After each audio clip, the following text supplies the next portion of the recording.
Good afternoon, everyone.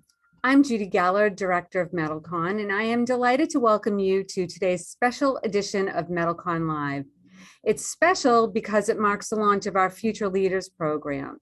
Today's topic, presented by Dr. Melissa Furman, Personal Branding, an Important Skill for Professional Success. At a time when the metal construction industry has plenty of workforce challenges, our hope is that METALCON, along with our partners, the Metal Construction Association, can engage with our industry's future leaders by offering networking, education, and resources to help the next generation of leaders to excel. We hope that managers will encourage their rising stars to participate in upcoming Future Leaders programs and know that they are welcome to always participate in the conversation. And speaking of future programs, please join us at METALCON this October 12th through the 14th in Indianapolis, where today's speaker, Dr. Melissa Furman, will join us to present From Employee to Manager, Transitioning to a Management Role. It's a Future Leaders program where she will provide tools, strategies, and recommendations to help new and rising managers to maximize their management and leadership success. And that session will be followed by a happy hour sponsored by Sidan. And by the way, METALCON registration is open with 200 plus exhibitors, 25 learning sessions, pre-show workshops, the Architects Experience, which is our show within the show for architects, new networking opportunities, and keynotes, and so much more. It is really going to be an exciting show. I hope you will join us. And finally, mark your calendar for our next METALCONLive, which will take place on July 13th. If you need technical help during this webinar, please reach out to METALCON support in the chat box.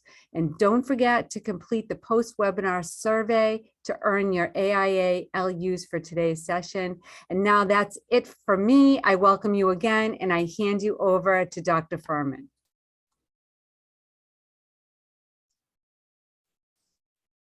Hello, everyone, and thanks for joining us this afternoon. I'm excited to be here with you today to talk to you about personal branding. This is a very important, critical skill for you to have as you continue to navigate your success in your career and the journey that you're on.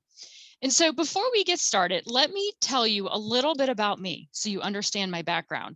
Now, I know some of you have heard me speak at some different conferences, but you'll have to hear it again, but I always tell people up front, full disclaimer, I am from New Jersey. Although I'm living in Augusta, Georgia right now and have lived in Georgia for the last 20 plus years, I actually refer to myself as a Yankee Belle, because down here in the South, they all call me a Yankee. And so the Yankee is from living in New Jersey for 20 years. And then the Belle, I'd like to hope the South has smoothed out my rough edges a little bit because I've been here now over 20 years. So a little bit about my background. My undergraduate degree is in psychology. My master's degree is in counseling. I am a licensed mental health counselor. I've been doing counseling for over 20 years. But my doctorate degree is in business. And I tell you this why. Well, it's because I want you to know that I genuinely care a whole lot about people. I understand people, I work closely with them, but then I also understand business and I understand the importance of the bottom line of business. And I know the business that y'all are in, that's really important, right? Because many of you are small businesses or entrepreneurs, and that revenue that you're able to generate is what keeps you afloat. So I primarily have worked in higher education. I've worked at multiple universities, but I have worked a lot with employers in helping them brainstorm and identify different ways to recruit and retain employees. And I've also done a lot of coaching where I help young professionals find out what they want to do and help find their leadership path and help coach them to achieving success. So that's a little bit of my background. I have worked some with the construction industry. I also have a lot of experience working with agriculture, manufacturing. Here in Augusta, Georgia, we have 121 manufacturers within a 60-mile radius. So I spend a lot of my time working with manufacturers as well. So just wanted to give you some of that background information so you understand the context in which I'm sharing this information with you today. Okay, so now what I'd like to do is I need to figure out how many of you have the capability of using the chat function. Now, I fully understand some of you are seeing this webinar here today on your phone, and it may not be super easy to participate in chat. Some of you may be on a tablet, and some of you may be sitting at a desk, which is awesome. So what I'd love for you to do, just so I can get a sense of how comfortable you all are in using the chat function, if you can go ahead and type your location in the chat, that will give me a sense of whether or not we should use the chat moving forward. So I'm going to give you here a quick second to go ahead and type your location.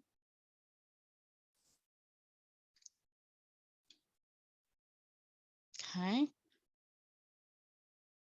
Oh, awesome. So I have some Georgia folks with me here today. Hello. I hope you all are surviving the 105-degree weather that we're having here. Lovely, right? Good. Chicago, Allentown. Love Pennsylvania. I went to college in Pennsylvania, small liberal arts private school called Susquehanna University, just north of Harrisburg. So love Pennsylvania. Yeah, Peachtree City, y'all. I've done some work down there. I have worked with the city of Peachtree City, done some training for their police department. And also the Zach Brown Band is located down in Peachtree City, and I've done some work with them as well. Great. Okay, good. So it looks like we have a good number of you are comfortable using chat. So we're going to go ahead and use that throughout today's session. Okay, so here's our agenda. Wait, back up. You should have been emailed, and Kayla, maybe you can just kind of come back in here for a second. There is a participant guide that corresponds with what we have shared here. So did they receive that via email? Do not believe they did, because we were still waiting for registration. So let me get that over right now in the chat box. Perfect. So again, if you're comfortable with chat, you can go ahead and look in the chat box and a link will come up and you can click on it.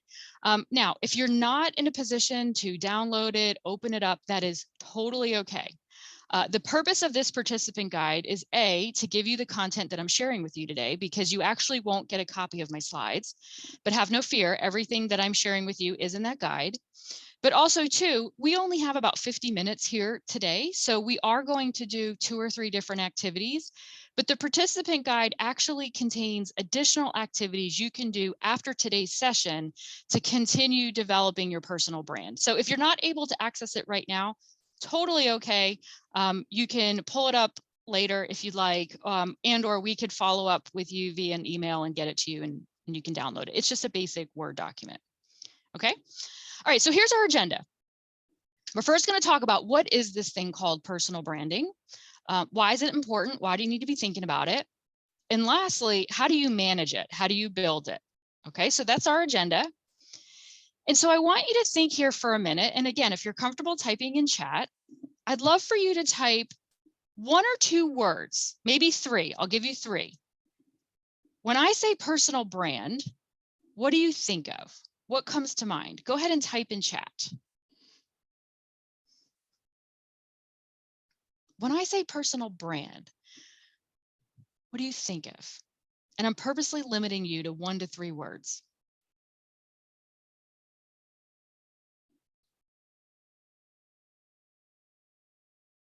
Okay. Good. Yeah, y'all have it. Perfect.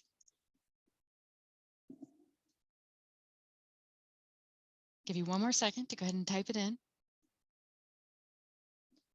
Yeah, so basically, there's a lot of different definitions out there, but the one that I love the most is what Jeff Bezos said. And he basically said, your brand is what people say about you when you leave the room. And I love that. And a lot of you already hit on that in the chat. You basically said it's your reputation, right? It's what people know you by. It's what they say about you when you're not around. So I want you to think here for a second. Let's kind of get the creative juices flowing.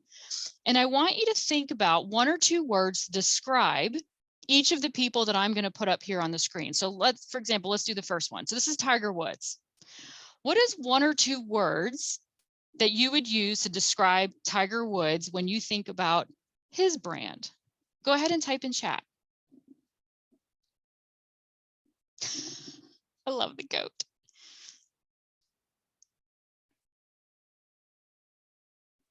Yeah.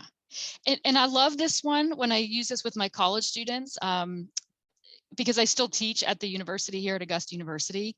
And it's interesting when I say Tiger Woods, because you have very differing perspectives. You have it on both sides of kind of what their perception is of that person's brand. Okay, good. All right, ready? Here's the second one.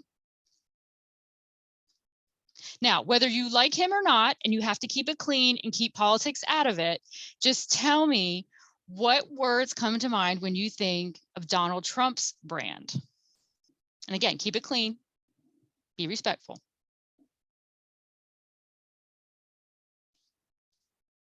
Okay.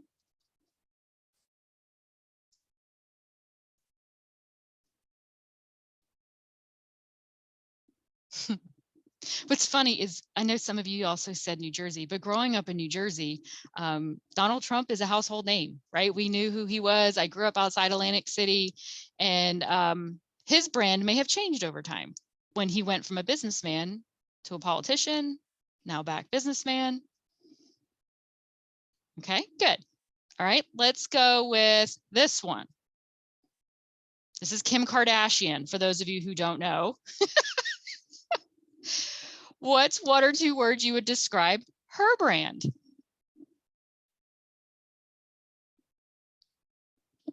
If you all want a good chuckle, look at the chat if you're not looking at the chat. Yeah, some people say very positive things about her. I recently asked, I was doing a leadership training and I was asking people to share some examples of leaders. And of course, they gave me all these leaders. And I said, well, what about Kim Kardashian?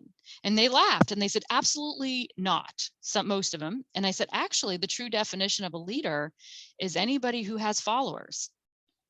She has a lot of followers, right? So we had this whole conversation about influencer versus leader. So that was interesting. Okay, let's go with the next one. How about this one? Michael Jordan. What are your thoughts on Michael Jordan? What's his brand?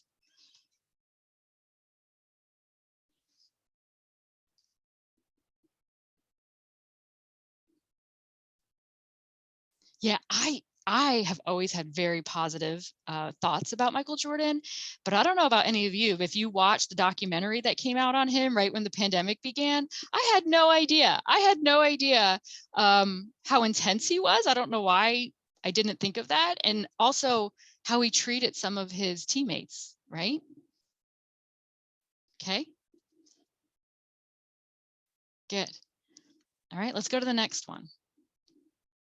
This is Miley Cyrus, for those of you who may not know Miley Cyrus. If you know who she is, what is her brand? If you feel comfortable sharing, again, stay positive.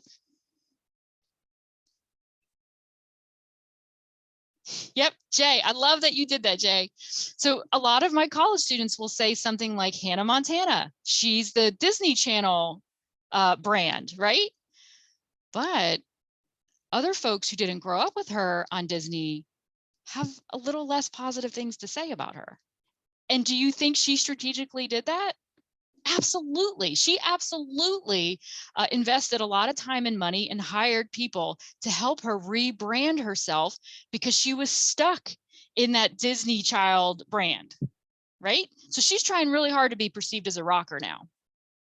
Okay, let's do one more. This is Post Malone. For those of you who don't know who Post Malone is, what would you say is his brand? Now, even if you don't know who Post Malone is, I want you to just look at that picture and what would your perception be of Post Malone?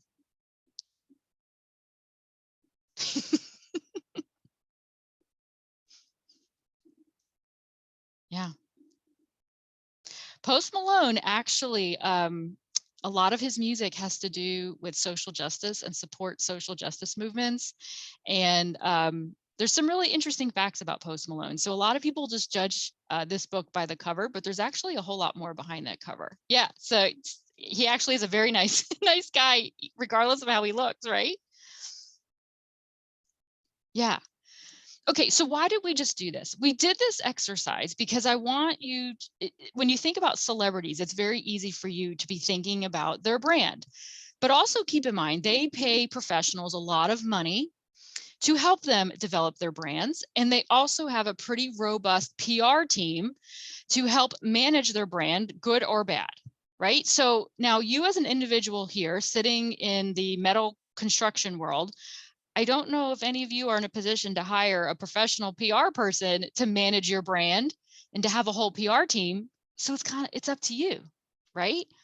So I want you to think about, what are you willing to do and what are you able to do to help build your brand in such a way that you want people to think positively of you when you leave the room? It's because you want to think, what do you want people to say about you when you leave the room, right? And so some people say to me, okay, so why is this important? Especially people who tend to be a little bit more introverted. They're like, why is this important? Why do I have to be putting so much time and thought into this? And it's important because for two main reasons for y'all. And you tell me, type yes or no in chat. Is it important to you for you to make money? Yes or no, type in chat. Okay, now that's individually to you. So let me give you a follow-up question. Is it important to your organization that the organization make money? Type yes or no in chat.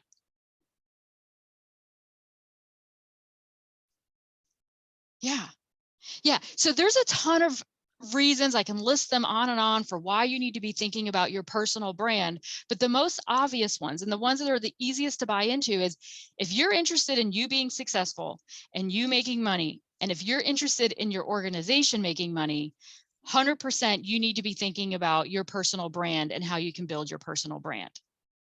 Because at the end of the day, perception is reality. And I love this image. I share this with my students, that you may be this kitten, and when you look in the mirror, you see a lion. But if other people don't see a lion, you're not a lion. So I always use the quote, I am who you think I am.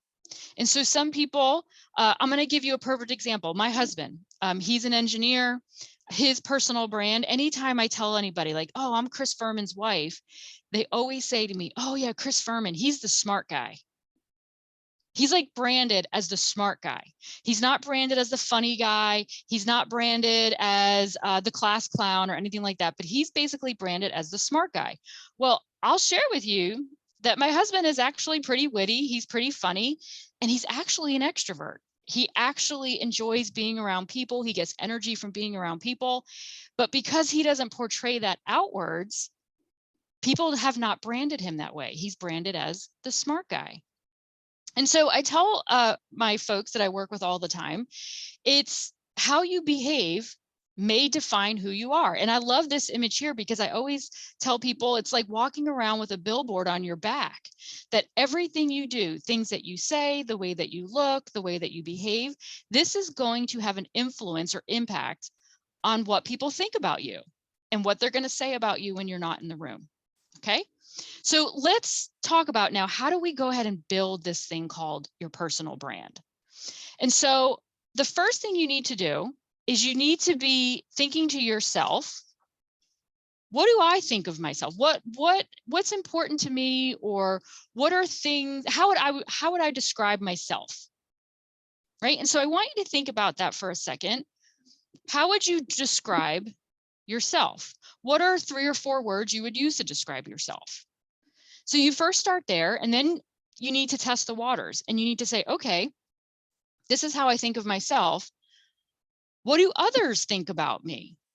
And so go around, you ask your friends, ask your colleagues, ask your significant others, genuinely ask them, what are a few words that you think of when you think about me? And then look for that alignment. Is there some consistency in how you view yourself versus how others view you? And then I want you to look at that list of how you view yourself and how others view you, and ask yourself, do you like it? Do you like how others view you? Is that how you want to be perceived? Or do you want to be perceived differently?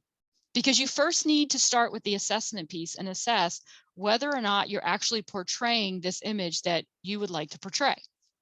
Okay, so that's step 1. So after you take inventory and you assess, who am I? How do others think about me? Do I like this perception? Because some of you may be like, oh my gosh, I love it. People actually think more favorably of me than I actually think of myself. That's amazing, right? But others may be like, oh man, I didn't realize that they all think of me as the class clown. I don't want to be known as the class clown.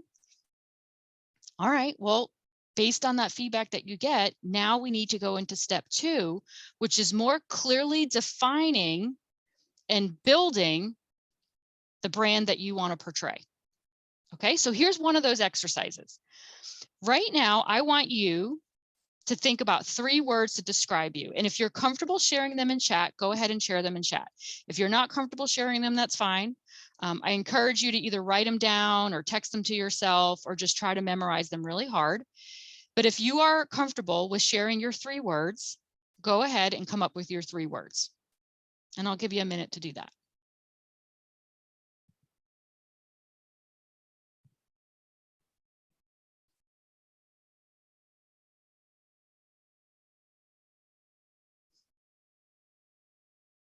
Okay.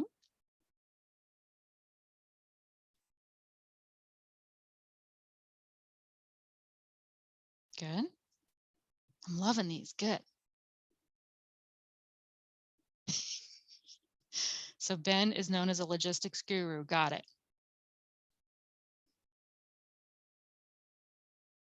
And Ben, are you good with that? You like being known as a logistics guru? Yeah, I like it. Oh, Ben, it's a joke. Got it. Okay, good.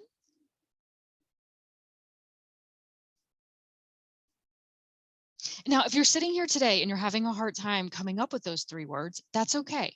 Just give yourself the homework assignment that you're going to try to come up with these 3 words. And again, go ask your friends, go ask your colleagues, what are 3 words that you would use to describe me? And see what they come up with, and they can help you come up with your 3 words. Okay. All right. So once you have your 3 words, the next thing that I want you to do is I want you to be thinking about how to write your brand statement. So this is basically a sentence that you put together that describes you. So let me give you some examples. So using those 3 words, here's an example. And some of you actually use these 3 words, so you can use one similar to this. So your brand statement may be, you're determined, hardworking, professional, driven by success. Okay. Here's another one. Maybe you're this creative, friendly, and inclusive team member. Okay. That's different than the first one, but still appropriate. Or maybe your brand statement is that you're a spiritual volunteer driven by helping others. And so what I want you to do is take your 3 words and I want you to write your brand statement. Now, some of you may be able to do that right here on the spot, and some of you may need a little bit more time, and that's okay. If you need a little bit more time, that's fine. Just give yourself the homework assignment that you want to go ahead and write this brand statement. But here's what I caution you about. So let me show you my brand statement. Dr. Melissa Furman. I used my 3 words, and my brand statement was, I'm a passionate, internally motivated professional driven by impact. Yeah, buddy, right? And I'm walking around all confident and I'm like, yeah, I'm this passionate, internally motivated professional driven by impact, right? Well, when I did the inventory piece of this process, what I found out is that some people actually perceived me to be annoying, obnoxious, Yankee or woman, insert the blank, who is overly confident. And I was like, well, darn, right? I'm walking around thinking I'm like this passionate, internally motivated professional driven by impact. But really what's being perceived by others is that they actually were finding me annoying and I was overly confident. And this is important too, because it's important that you take that inventory and you ask others how they perceive you so you can work on it, right? And so once you have your brand statement written, go out and test the waters, ask people, say, hey, is this what you think of me? Yes or no? They may help you tweak it. And then from there, it is your job to walk it, talk it, breathe it, dress it, eat it, be it all the time. Because once you have that brand statement, that's your foundation and you can build everything off of it. So with me, I had to do a Melissa Furman PR campaign. I had to make sure that people understood that I was being passionate and I not necessarily annoying. And they had to understand that I'm very career driven and I'm success driven, and that's important to me. And I had to change my behavior a little bit. I had to change my communication style. I had to add some additional content when I would talk to people so they understood. So for example, I'm trying to make a point in a meeting. I would start off by saying, hey, I'm really passionate about this topic. So it's important to me that what I'm about to say is understood. And then I would share my thought, where in the past I would just share my thought. And some people are like, oh my gosh, here goes Melissa again. She's all fired up. But when I gave the disclaimer, I'm really passionate about this topic. So it's important to me that you understand my purpose. People got it, right? Okay, so once you have your brand statement written and you're living it, eating it, breathing it, it's you every single day. You also then need to start building it, and you need to start this PR campaign. And you really need to identify any weaknesses or blind spots that you may have, because they're blind spots. They're called blind spots because they're basically weaknesses that you didn't know that you had or have, right? You need to figure out what those are so you can make sure that you either compensate for them or you develop them. And in building your brand, you have to get good with promoting your strengths. And this is something that doesn't come natural for a lot of people, right? So a lot of people don't feel comfortable with self-promotion. And a lot of times when I'm coaching folks who are trying to move up the ladder and they keep hitting a glass ceiling or a wall, it's because they're not doing a great job with self-promoting. So I have them brainstorm their strengths, and I have them put together a plan of how they're going to promote those strengths to others to help build their brand. Okay. And so again, if you're following along in the participant guide, or later on, if you're able to download it and use it, I actually have an activity in here where I tell you, go ahead and list your strengths and go ahead and come up with your plan on how you can promote them. Okay. All right. It's also important when trying to build your brand is that you manage your impressions. Now, this is very important because sometimes you're not really thinking about how your behavior may be perceived by others, but you really need to be thinking about how others may be perceiving you. You need to anticipate possible biases that people may have or stereotypes. And let me just give you a quick example. Now, I know many of you in this industry are men, but I'm going to give you an example for women. So I tell women, first of all, when they communicate, don't ever apologize or don't ask permission. So for example, sometimes I hear people say, this is a dumb question, but, or I don't really know the answer, but I know this is not the right time, but don't start with those disclaimers. Just ask your question. But then I also think about their behaviors in a meeting, right? So if there's a stereotype that women sitting in a meeting should always take meeting minutes, if I'm in a room full of men and they're looking around like, hey, can somebody take meeting minutes for this meeting? They automatically look to me as the female and say, Melissa, can you take the meeting minutes? Well, if I said yes, I would be reinforcing the stereotype or the impression that women should be taking meeting minutes. So what I do instead is I very respectfully decline the request. And I say, you know, I really want to stay engaged in this meeting today. And it's important to me that I'm focusing my attention on what we're talking about.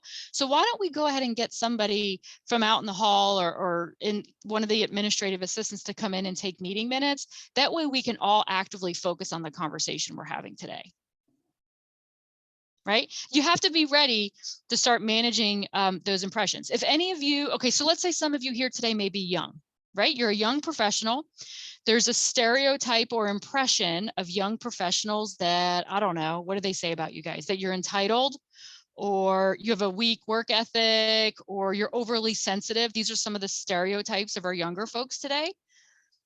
Okay, well, you know those stereotypes exist out there. So what are you going to strategically do as a professional to prove them wrong? Right? So are you going to volunteer for things that nobody else is volunteering to do? Are you going to show up early to meetings and stay late afterwards to show them that you actually have a strong work ethic? Just think about what those stereotypes are out there and make a point to prove them wrong, right? And so you have to walk the walk, you have to talk the talk, and you have to be very strategic with your communication. Again, for some of you, you may have to take certain words out of your communication. Things like, you know, dude, bro, right? I hear that all the time with my students. And I was like, no, if you want to be viewed and valued as a professional, you need to start talking like one, right? And then for some people, I tell them that you need to add some additional pieces to your communication strategy or method. Being able to say, thank you very much for your time, or even like when you're emailing, rather than just start going into an email, have a formal salutation. Hello, Mr. So-and-so, comma, have your email, have your signature, because you have to remember every communication you have with somebody is like a personal representation, personal brochure for you. And you only have one opportunity to make a positive first impression. So when you're calling somebody, you're emailing somebody, you're meeting somebody for the first time, what does your communication say about you? Now, young professionals also tend to communicate via text messaging. That is great for casual communication back and forth, but it's not the greatest communication tool for a professional environment. Now, I know certain industries and certain areas, you're like, well, just text is so much more efficient. But I'm going to challenge you to think about your audience. So right now, I have some people doing some work at my house, and they're younger folks, and they're texting me things. Well, I'm a Gen Xer. I'm between the ages of 40 and 55. That is not my preferred communication method. And quite honestly, I don't view that as being very professional. And it's not my primary mode of communication. I'd much rather a phone call or an email, right? And so these people working with me need to be aware of me as their audience to best select the communication most appropriate for the audience. Now, if you are finding that you're working with people that they prefer text messaging, absolutely, by all means, use text messaging. But it's important that you first inquire about your audience, okay? All right, so now what I'm gonna do is I'm gonna show you different pictures, because it's not just in how we dress, it's not just in how we communicate, it's a lot more than that. So looking at this picture on your screen right now, what are some words that you would think of? What's your perception or your perspective of this workspace? What would you think of the person who may sit at this workspace? Type in chat. What are some of your thoughts? Yeah, and take a look at chat, see what people are saying. Some people view the desk as being disorganized or unorganized, right? While other people perceive the desk to be of a very busy person. It may not think very negatively about it, right? So this is important. Remember, perception is reality, and somebody may perceive that as, wow, that's a really disorganized person. I'm not sure if I want that person on my team, when someone else may say, wow, that's a really busy person. And somebody who may have a similar style may look at that and say, hey, there's actually organized chaos there. That person knows how to find everything. So don't go messing with anything on their desk, because they know where everything is. Somebody else who has a different lens may look at that desk and say, heck no, right? That person's a hot mess, right? So I'm going to see what Ben said. Ben put a good quote in chat. He says, if a cluttered desk is a sign of a cluttered mind, of what then is an empty desk a sign? I love that, Ben. Thank you for sharing that. A little pointer that I've used in my office, because I'm a piler, not a filer. I used to be a filer, but I don't have time to file. And right now I'm trying to go paperless anyway, but I'm a piler. So what, in my office, I actually have two desks. I have the desk that anytime somebody comes into my office, I sit at that and I talk with them. And that one is very clean and very organized. And then I have another desk over to the side that I sit at when I do my work, that I know where everything is, but it's a pile, right? So that's a little trick that I've learned over time. Okay, next picture. What are your thoughts here? What are the words you would use to describe the person in this picture? What's the first impression?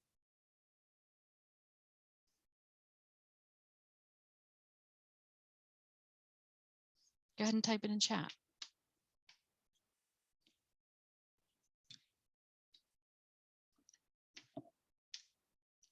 Okay.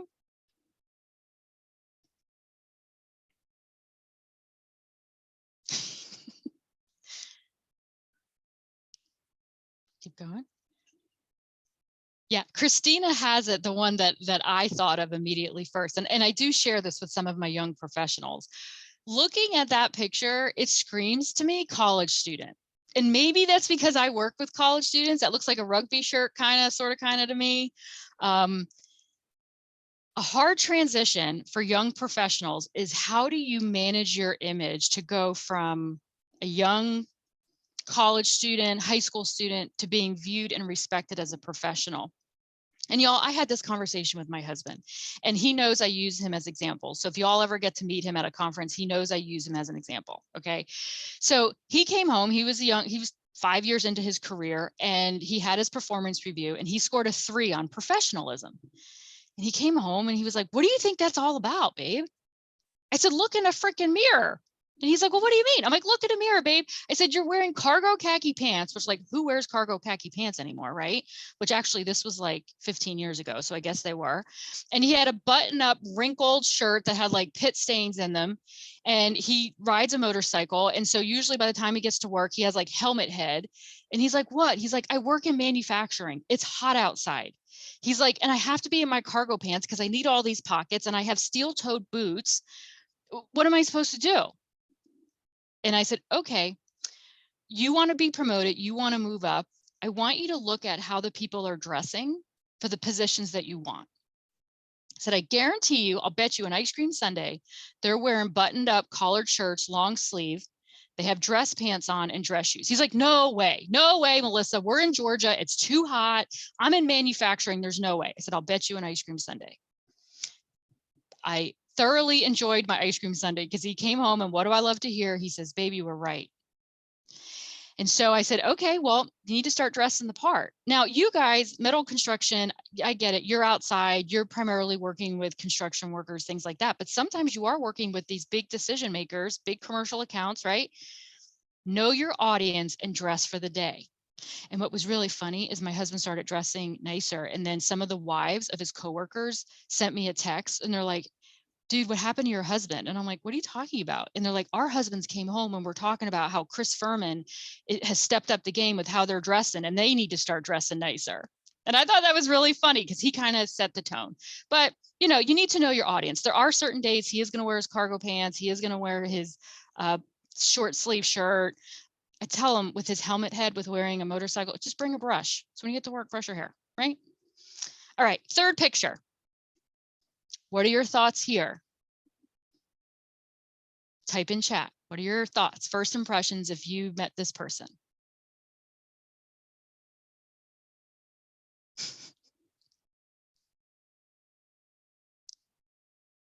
Okay.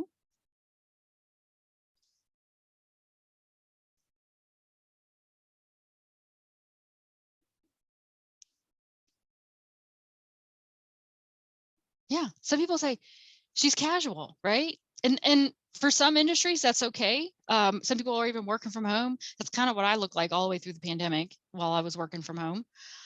But look at her facial expressions, right? Is this somebody that you would want to work frontline, face-to-face customer service for your organization? Maybe not. That may not be the best brand for your business. And this is some of those hard conversations I have with business owners sometimes, because their employees are not properly representing the brand of their product or the brand of their organization. And that could be in the way that they're dressed, or they're just the expression on their face, their demeanor, their body language. So it's more than just the way that you dress, right? Okay, last one.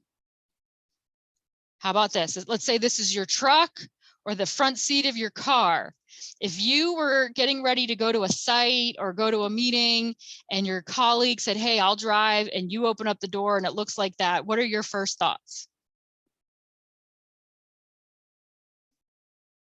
And some of you are like, "Wait, this is a picture of my vehicle. How'd you get this?" Yeah, and Shannon makes a good point. Like, wow, this person never goes home. They're like eating all of their meals out of their vehicle. That's a really hard worker. But most people are not going to have a positive perception at first glance when they approach someone's car. So I encourage you to think about this, right? I encourage you to think about your work environments. I encourage you to think about how you're dressing. I encourage you to think about your body language. Think about your environments, your surroundings. Luckily, my husband is a car guy and he keeps my car very clean. And at my place of employment at the university, I was always the person tapped to drive. And I always had people in my car. I also don't have any pets in my vehicle, so you don't have to worry about pet hair. I don't have kids, so I don't have a car seat with melting chocolate, right? I don't have any of that. But that was almost part of my brand, as people knew, wow, Melissa has a really clean car. And then I always follow up with, it's because I'm married to a car guy, right? Who cleans my car every weekend. But I want you to think about this. This all plays into people's overall perceptions of you. Okay, so this is all part of step 2 of defining and building your brand. So step 1 was take inventory. What are people saying about you? What do you think of yourself? Is there an alignment? And then step 2 is like, okay, do I like what people think of me? Yes or no? And what you may find is some of you may not even have a brand. So people don't think anything when they think of you. And that's not necessarily a good thing either, right? I guess it's better than having a negative brand.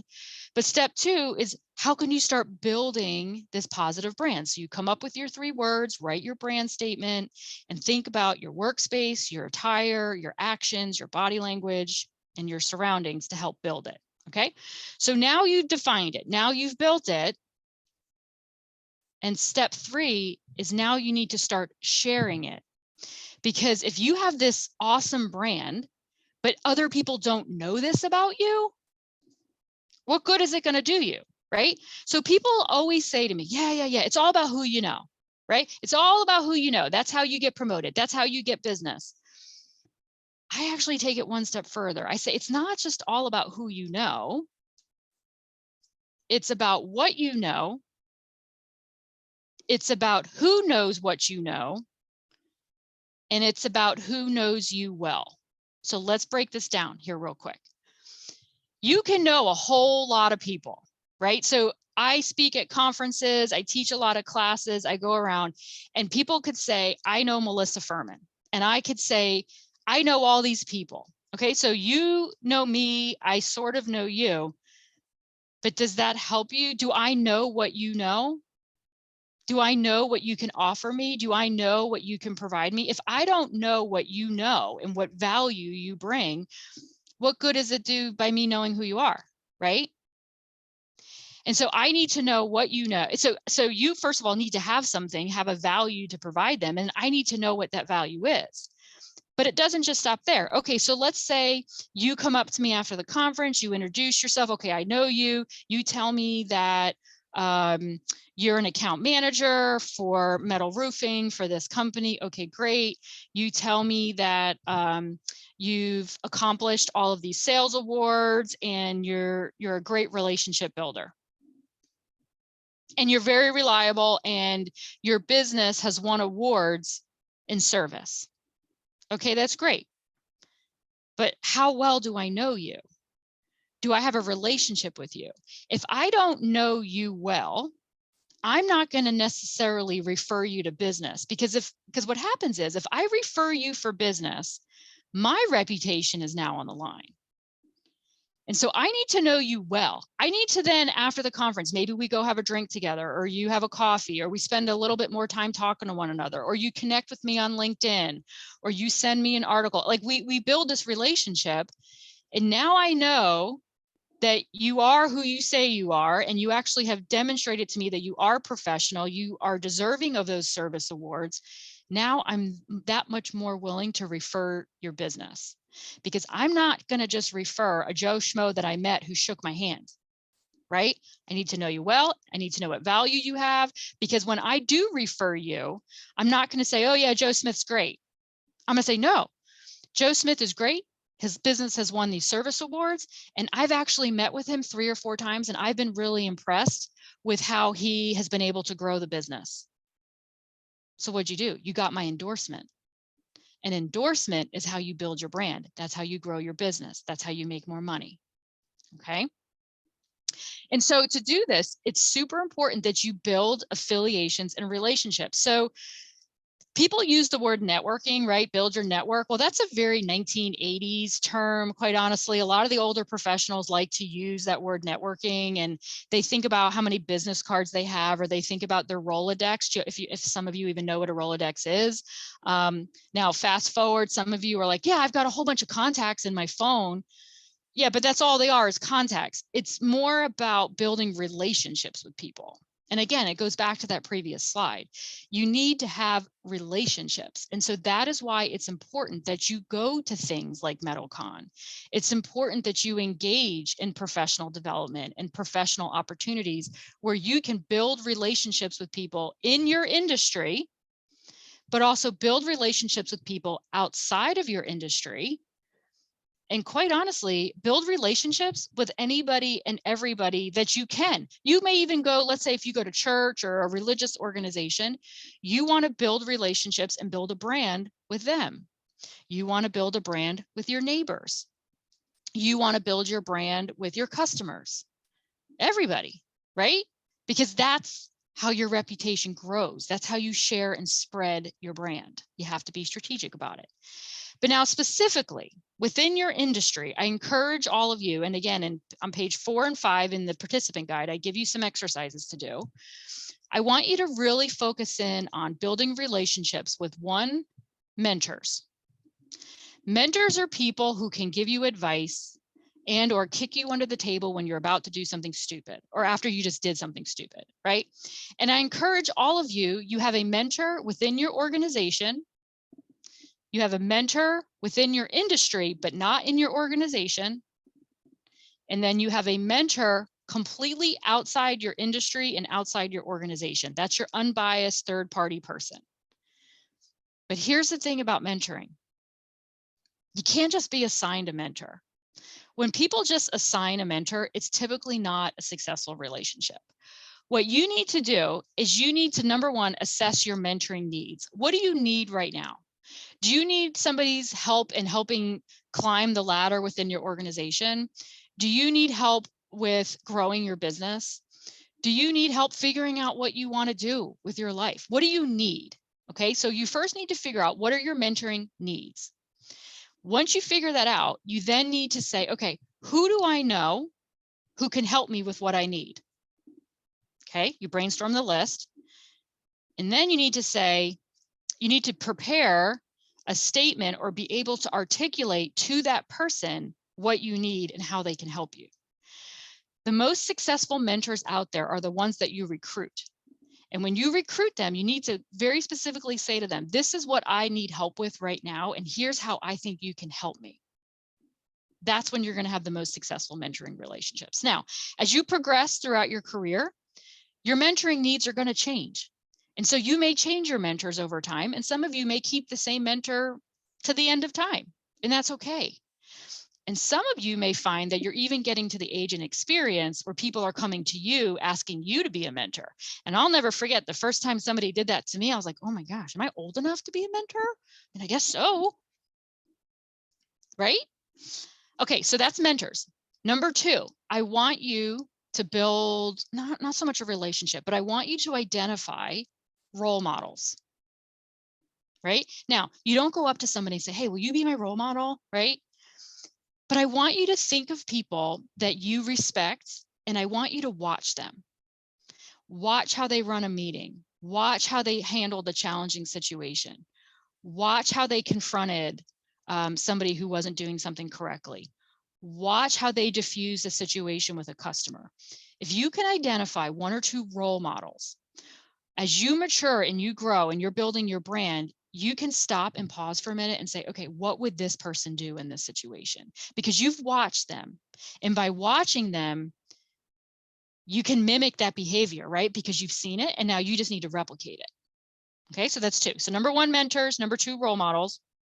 Number 3 are sponsors. Now, sponsors are people in positions of power who behind closed doors can endorse you. Okay. Now, again, you're not going to go up to somebody and say, hey, will you be my sponsor? No, you build relationships with people. You show them your brand. You show them that you're reliable and trustworthy and honest and hardworking and professional. So that way, when they're in a position of power and influence and they're behind a closed door and they're in an important meeting and somebody says, hey, does anybody know somebody, that they're automatically going to endorse you. So let me give you a quick example. I had a young woman who worked at my university, had a master's degree, was very smart, and she was in an administrative role. And I thought, and I really wanted to be her mentor, but she never approached me and asked me to be her mentor. So I was like, okay, I can't impose that on her, but I was her sponsor. So here I am, an assistant dean of a business school. I'm a position of power and influence. And we're in this meeting and I'm asked to join a committee and I just simply don't have time. And I said, you know, I have to decline the opportunity, but I have the perfect person who I think would be great on this committee. And they said, okay, who is it? And I said the name's person. I was like, we don't know that person. I said, yeah, no, I know you don't know her, but she's amazing. She has a master's degree. She's hardworking. She's bright. I think she'd be awesome. And they're like, yeah, but she's just a staff member. I'm like, no, I understand that she's just an administrative assistant, which drives me crazy because they are like the lifeblood of our lives, right? And I said, yeah, I really think she should be on this committee. So with my endorsement, she ended up being on this committee. She contributed great ideas, provided her a lot of exposure. Long story short, within a year, she was recruited to go work for another department by somebody else who was on that committee. And she's now making, brace yourself, $58,000 more than she was in her other position. And to this day, she does not know that it was me behind closed doors endorsing her for that opportunity. That's a sponsor. So what you need to do is start building relationships, start building affiliations, start promoting your brand. So these people in power and people of influence know who you are so they can endorse you behind closed doors. Okay. All right. I have to say this as we're coming to the end here. Super important that you have a professional online image. I'm sure you all know by now, what's on the internet will stay in the internet forever. Whether you're posting pictures on Instagram, I highly recommend if you don't have a LinkedIn. I don't know if this is popular within your industry, but I do know that Todd Miller, who I think is here with us today, he's done a great job with his LinkedIn, his social media. If you want to check it out, sorry, Todd, I'm giving you a little plug there, but LinkedIn is a social networking tool for professionals. And here's what I love about it. So some people say, I don't even want to be on social media. But I'm going to tell you, sometimes having no online presence is just as bad as having a negative online presence. Because some of you are like, I'm just not getting into it, or I don't want my business online. We're going to stick to the basics. Well, when somebody is looking for a contractor or they want to know more about you, what are they going to do?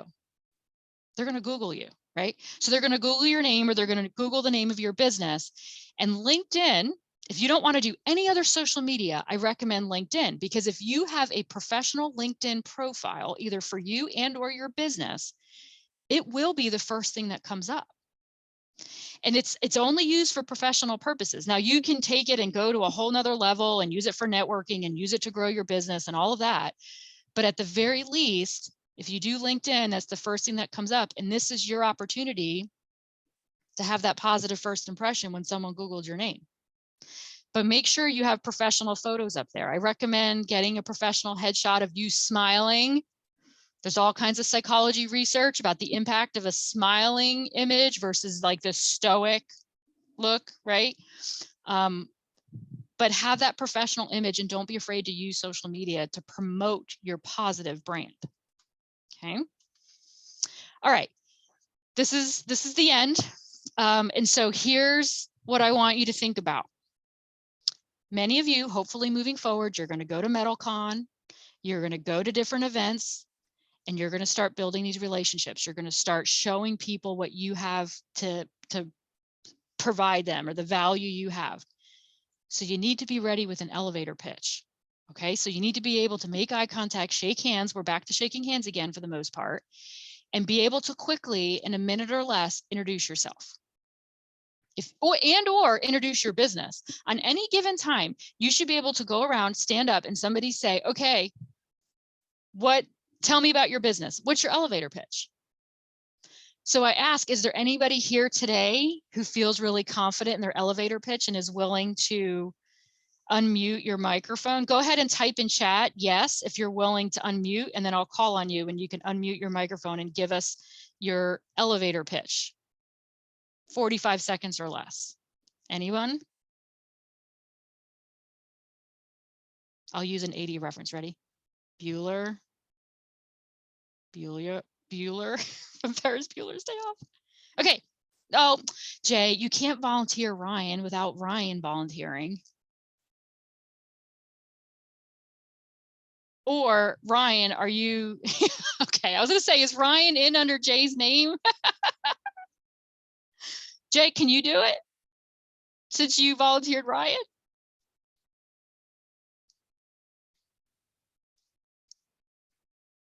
If I met you for the first time, tell us, how would you introduce? Okay, go ahead, tell me, introduce yourself to me. Yeah, my name's JR from Sedan Machinery. Nice to meet you. Okay, great. You told me who you are, you told me where you're from, but give me something else. Tell me something else. Like when I just, if I know what the person, if that person's in my industry, I'll introduce them. And then, hey, what are you usually doing for your metal fabricating machines? Or, how's your machines running? A lot of times if I'm in a sales call and it's a cold call and, it's really quickly, I'll make sure to use buzzwords. Or if I know the person's sitting on the other side of the cubicle, I'll make sure to use a certain buzzword to get their attention. And then I'll let the sales do the rest. Hopefully try to get to see their machines. And so, Jay, you're a sales guy. So for those of you here on the call who may not be salespeople, you have to have your personal brand. Yeah, exactly. You have to. I mean, you just don't have a choice. You have to. You're going to live or die by it. And everything you do is part of your brand. And so for someone like Jay, it probably comes more natural. If not, Jay wouldn't be here with us today, right? All right. So. Thank you. Yeah. All right. So at the end of the day, this is what I can preach to you the most is don't be this person. So look at your screen right now. See this? This is the person who was painting the line on the road. The branch was in the way. And rather than get up and move the branch, they painted around it. Don't do that, right? The best actions speak so much louder than words. So if you just do the right thing, you make good decisions and you demonstrate professional behavior, you're on your way to build your professional brand. Okay. All right. So we have a few minutes left. If anybody has any questions, you're welcome to type them in chat or just type question in chat and then I can call on you and you can unmute your microphone. But here is my contact information on the screen. I will be at METALCON. I am going to be doing 2 sessions in October. I'm excited to be there. If you're there, I want you to come say, hey, shake my hand, give me your elevator pitch, tell me you attended this webinar. And any questions, go ahead, type question in chat and we'll go from there.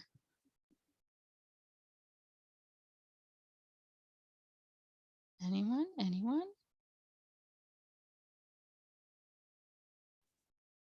I almost want to say Bueller, just like you did. Bueller. And if any of you don't know what we're referencing, you need to go watch Ferris Bueller's Day Off. It's a classic. Must. It really is. Yeah. Okay. Well, if we don't have any questions coming through, first, I want to thank you, Melissa, for joining us today. We so appreciate you being here with us and presenting this fantastic presentation. I will admit to being, silent, but laughing hysterically in my office for most of this. So thank you again. And thank you everyone for being here today and joining us. We hope to see you all this October. Be sure to mark your calendars for July 13th for our next METALCONLive. And anyone who is looking for that certificate, it'll be sent out immediately following this, as well as anyone who needs their AIA credits, that's all going to be submitted immediately following this. And you should have notifications within the next few days. Thank you, everyone. Especially thank you, Dr. Furman. We so appreciate it. We look forward to seeing you soon. Yeah.